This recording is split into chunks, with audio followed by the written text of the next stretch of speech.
Hello दोस्तों, नमस्कार। एसएमटीसी China में मैं आप सभी लोगों का दिल से बहुत-बहुत स्वागत करता हूँ। सर वैसे आज के दिन का आखिरी वीडियो है और यहाँ पे हम लोग बात करने वाले एक बहुत ही एक इम्पोर्टेंट टॉपिक के बारे में, ठीक है? वैसे देखा कि इसके ऊपर भी मैंने एक डिटेल में बातचीत की थी एंड इस प्रकार के डेटा हम लोग को बार-बार बताते हैं कि कितने सारे लोग यहाँ पे मतलब हम कह सकते हैं कि फाइनेंशियली बहुत ही बुरी तरीके से आगे फँसने वाले हैं, ठीक है? मतलब देखिए अगर मैं यहाँ पे अभी की बात कर लूँ, फाइनेंस सेक्टर की जभी भी बात होती है आपको पता ही है, किसका नाम सामने आता है? Yes, reserve bank of India. तो आरबीआई की अगर हम लोग बात करें, हमारे फाइनेंस की हेल्थ अच्छी तरीके से यहाँ पे रखने की कोशिश, ठीक है? ये आरबीआई का ही काम यहाँ पे रहता है। एंड अगर हम लोग यहाँ पे बात करें दोस्तों, तो आपको याद है आरबीआई बहुत सारे बड़े-बड़े एक्शंस भी लेता है अगर उनको लगे कि कुछ गड़बड़ गड़बड़ मतलब अगर कोई पर्टिकुलर सेगमेंट अगर कुछ ज़्यादा ही मतलब रैपिड ग्रोथ के साथ अगर आगे बढ़ रहा है एंड वहाँ पे रिस्क भी एकदम हायर लेवल की है, तो आरबीआई के अलग-अलग टाइप के रिस्ट्रिक्शंस भी आ जाते हैं। हालाँकि आरबीआई किसी को बिज़नेस करने से रोक नहीं सकता है, बट येस रिस्ट्रिक्शन ज़रूर यहाँ पे आ जाते हैं, जैसे कि नियम सख्त किए जाते हैं,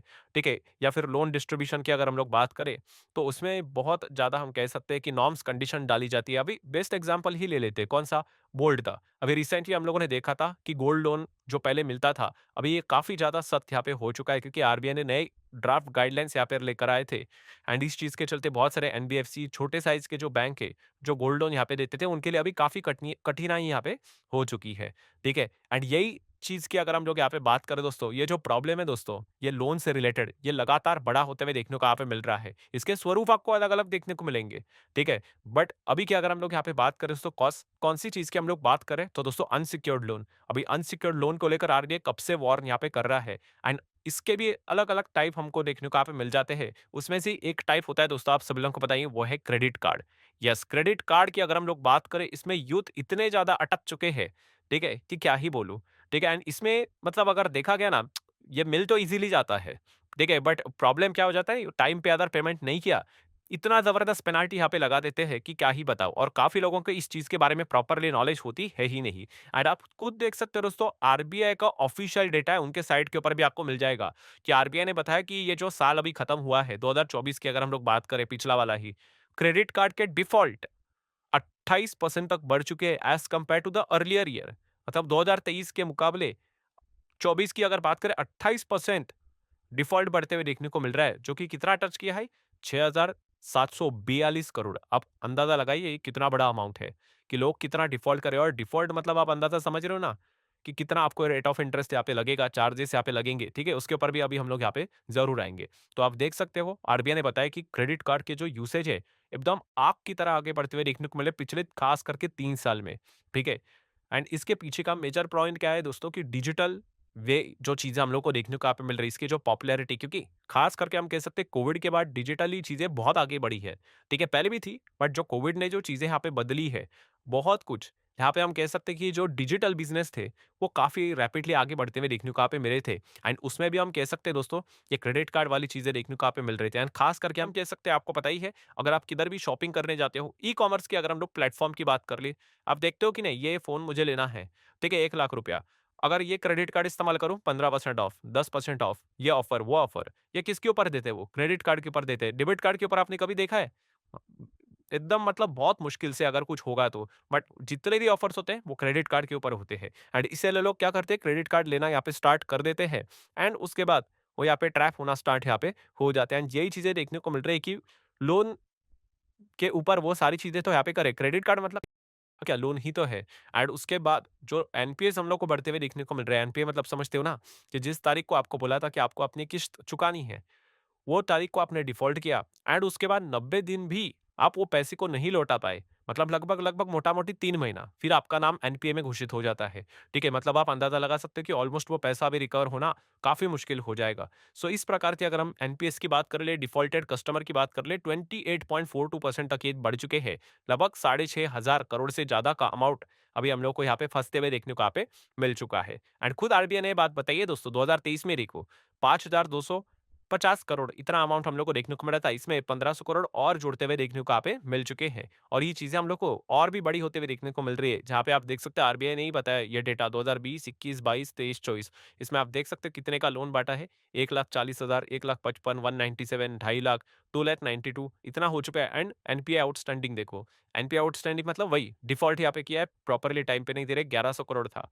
बढ़कर 3,000 करोड़ के ऊपर चला गया, फिर 3,800, 5,250 crore and right now 6,742 crore. So ये अमाउंट लगातार यहाँ पे बढ़ते ही जा रहा है, बढ़ते ही जा रहा है। एंड जैसे कि अभी मैंने आप लोगों को बताया कि सबसे बड़ा प्रॉब्लम क्या है क्रेडिट कार्ड का, अगर आप डिफ़ॉल्ट करोगे तो हायर इंटरेस्ट रेट रहता है। अनसिक्योर्ड लोन है ना, वो थोड़ी ना आपसे कुछ प्रॉपर्टी के कागज़ात ले लेते हैं। सिक्योर्ड लोन थोड़ी ना है, सिक्योर्ड लोन का रेट ऑफ इंटरेस्ट कम होता है, क्योंकि अगर आप नहीं दोगे तो भाई जो भी सिक्योरिटी है उसको बेचकर वसूल कर लेंगे। अब ये अनसिक्योर्ड है एंड यहाँ पे आप डिफ़ॉल्ट करोगे तो क्या हो जाएगा? हायर रेट ऑफ इंटरेस्ट, वो भी कितना?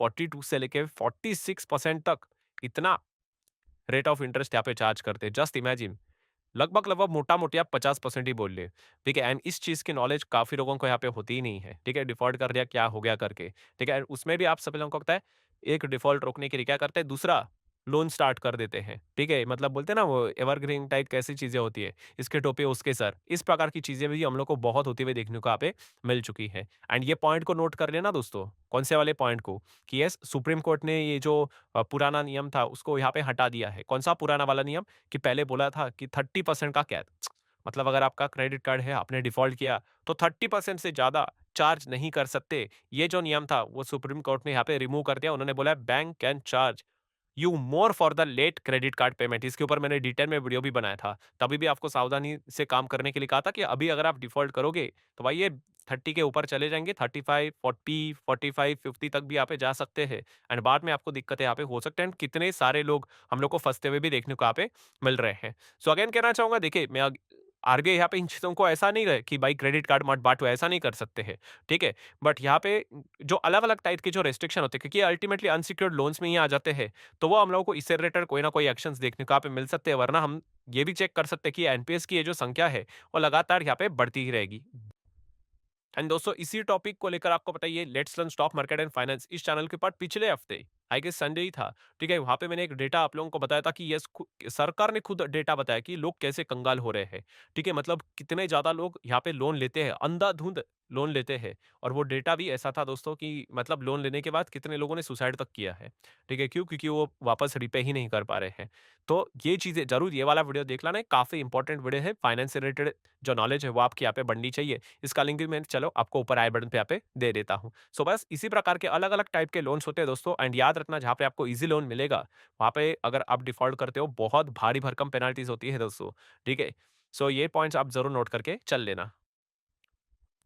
सो इसमें अगर हम लोग लर्निंग की बात करें तो हमारे लिए लर्निंग वाला पॉइंट कौन सा है? अगर आप शेयर मार्केट में काम करते हो, ठीक है? एंड फाइनेंस सेक्टर को आप स्टडी करते हो, तो इस चीज़ को अच्छी तरीके से भाई मतलब जाँच कर ले, अच्छी तरीके से स्टडी करना कि कौन-कौन से ऐसे बैंक्स है, एनबीएफसीज़ है, कंपनीज़ है, जो कि क्रेडिट कार्ड सेगमेंट में काम करते हैं। सिर्फ लोन बाँटना, ये एक मतलब नो डाउट लोन बाँटना अच्छी बात है, ठीक है? तभी तो बिज़नेस बढ़ेगा, बट सबसे इम्पोर्टेंट क्या होता है कि बाँटा हुआ लोन वापस भी आना चाहिए, ठीक है? इसीलिए तो ये कैटेगरी रखी हुई है कौन-सी वाली, नॉन परफॉर्मिंग एसेट, तो एनपीए को आपने अच्छी तरीके से स्टडी यहाँ पे करना चाहिए। अगर किसी बैंक के फाइनेंस सेक्टर से रिलेटेड कंपनीज़ के अगर एनपीएस बहुत ज़्यादा बढ़ रहे हैं, बैक टू बैक इंक्रीमेंट देखने को मिल रहा है, तो समझ लेना भाई वो इसी प्रकार के लोन में हम लोग को बढ़ते हुए देखने को मिल रहा है। खास करके किसी भी फाइनेंस कंपनी के जब नंबर आएँगे, अभी क्वार्टर 4 का ही सीज़न है, तो चेक कर लो उनका अनसिक्योर्ड लोन बुक कितना है। अगर अनसिक्योर्ड लोन बुक बहुत ज़्यादा बढ़ रहा है, ठीक है? हमें कैसा दिखता है कि टॉप लाइन कि बहुत ज़्यादा लोन्स यहाँ पे बाँटे, अच्छी बात है। बट अगर हम लोगों को ये पता चला कि भाई इसमें तो अनसिक्योर्ड लोन ही सबसे ज़्यादा है,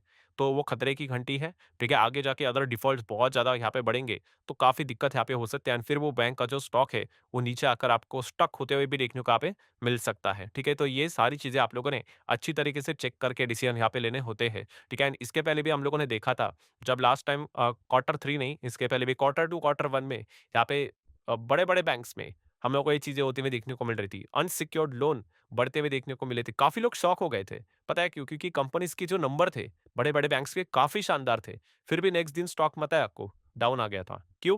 क्योंकि उनके अनसिक्योर्ड लोन काफ़ी बड़े थे एंड फिर उनको पता चला कि भाई उन्होंने क्या गलती की है, इन्वेस्टर क्यों निकल रहे हैं। फिर बहुत सारे बैंक्स ने अपना अनसिक्योर्ड लोन, अच्छे बड़े-बड़े बैंक्स की मैं बात कर रहा हूँ, जो निफ्टी 50 में भी है। उन्होंने क्या कर दिया, अपने अनसिक्योर्ड लोन्स को कम करना यहाँ पे स्टार्ट किया, क्योंकि इन्वेस्टर चले जाएँगे भाई, इन्वेस्टर को अच्छी त बड़े इन्वेस्टर होते हैं, उनको सारी चीज़ें अच्छी तरीके से पता होती है। तो आपने भी जब स्टडी करना है, तो इन चीज़ों को अच्छी तरीके से यहाँ पे समझना है। क्योंकि अनसिक्योर्ड लोन ये एक ऐसी चीज़ होती है, जो बड़े-बड़े बैंक्स को यहाँ पे हम लोग को शेयर मार्केट में डुबाते हुए भी देखने को मिल चुका है। आपने देखा है माइक्रो फाइनेंस कंपनियाँ कैसे उड़ती है, क्योंकि वो छोटे फाइनेंस में रहती है। डिफ़ॉल्ट इतने ज़्यादा वहाँ पे होने के चांसेस होते हैं एंड इसीलिए वो कंपनियाँ फँसती भी है। सो आशा करता हूँ दोस्तों ये वीडियो हेल्पफुल लगा होगा। चाहो तो आप इसको लाइक एंड शेयर यहाँ पे कर सकते हो। मिलते हैं कल